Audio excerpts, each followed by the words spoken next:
All right, let's talk about this. When you picture what it takes to succeed in a place like law school, you probably imagine someone who's just perfect, hitting the ground running, acing every single class, never even breaking a sweat. But what if I told you the real secret to being the world's best law student has nothing to do with being perfect? Actually, it starts with the complete opposite.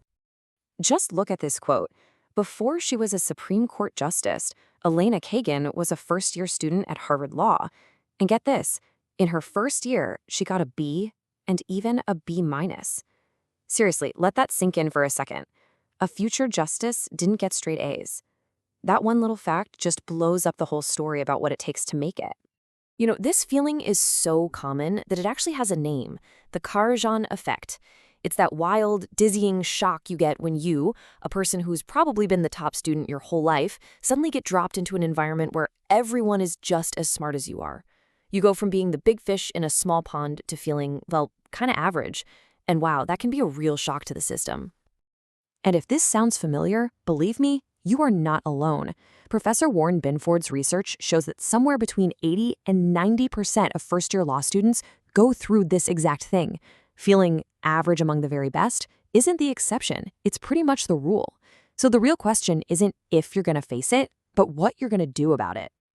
So the first step is, well, it's surprisingly simple, but for most of us, it's also incredibly hard. It's all about how you show up in the classroom. And it starts with one thing: ditching your digital crutch. Yep, I'm talking about your laptop. Let's just look at the numbers for a second, because they're pretty wild. A staggering 90% of students who have a laptop or a tablet in class admit to going online for stuff that has nothing to do with the lecture.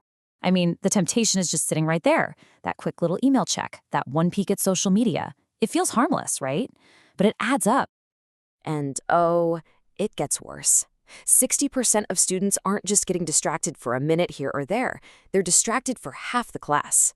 Just try to imagine absorbing super complex legal ideas when your brain is only half in the game. It's an uphill battle you are absolutely guaranteed to lose. And this is the final, jaw-dropping number. On average, students with devices are spending 40% of their time in class on things that have absolutely nothing to do with what they're supposed to be learning. That's almost half your tuition, your time, and your focus. Just gone. Vanished. And this slide really breaks down why that happens.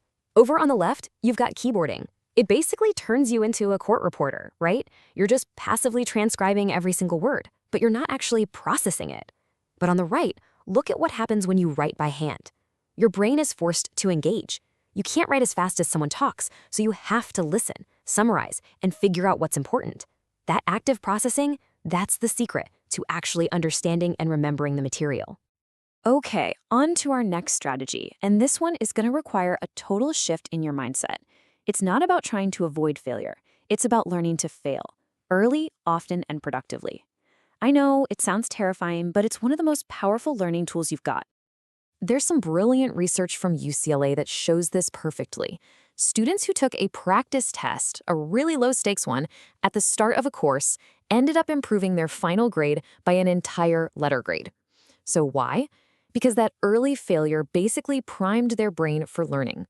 It gave them a perfect roadmap of exactly what they didn't know, so they could spend their time filling those gaps before the big, scary final exam. And here's another weirdly counterintuitive idea for you. Embrace being a little confused. Yeah, you heard me right. Not so confused that you just shut down, but just confused enough that your brain has to work a little harder to figure things out. That state of moderate confusion actually keeps you way more focused and engaged. Think of it like lifting a weight that's challenging, but not so heavy you can't lift it at all. That's where the growth happens.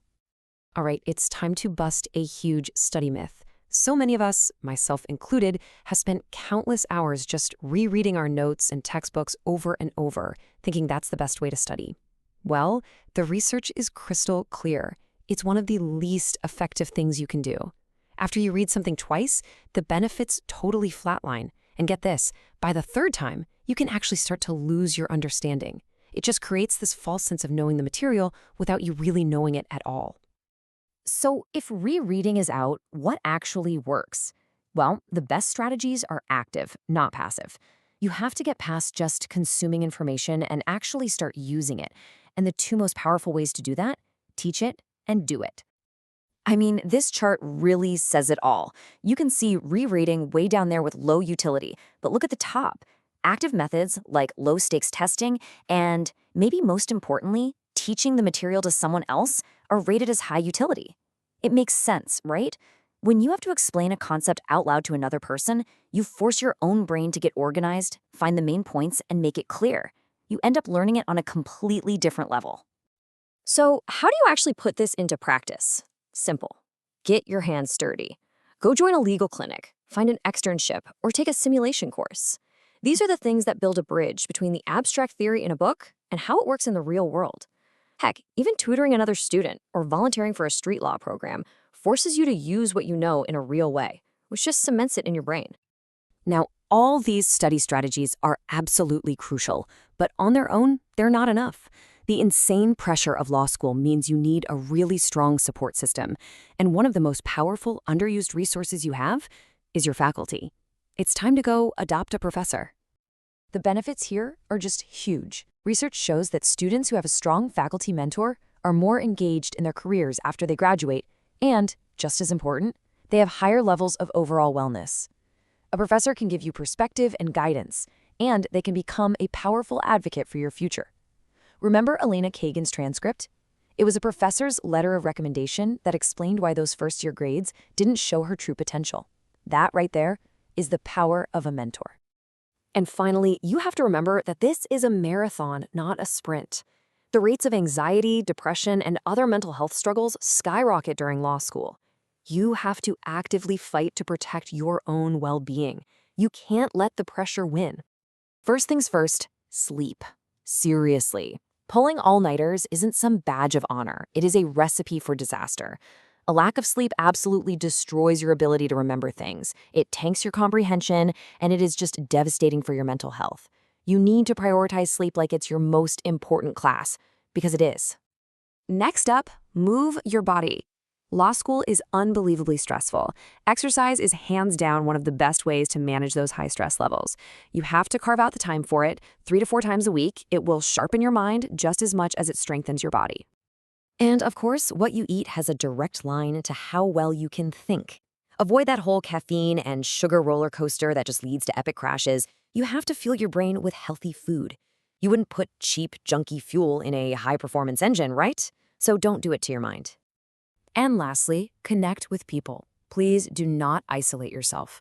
Make time for your family, your friends, the people you love. Nurturing those relationships is such a critical buffer against the crazy stress of law school. It keeps you grounded and reminds you that there's a whole world outside the library walls. Which, of course, brings us right back to where we started.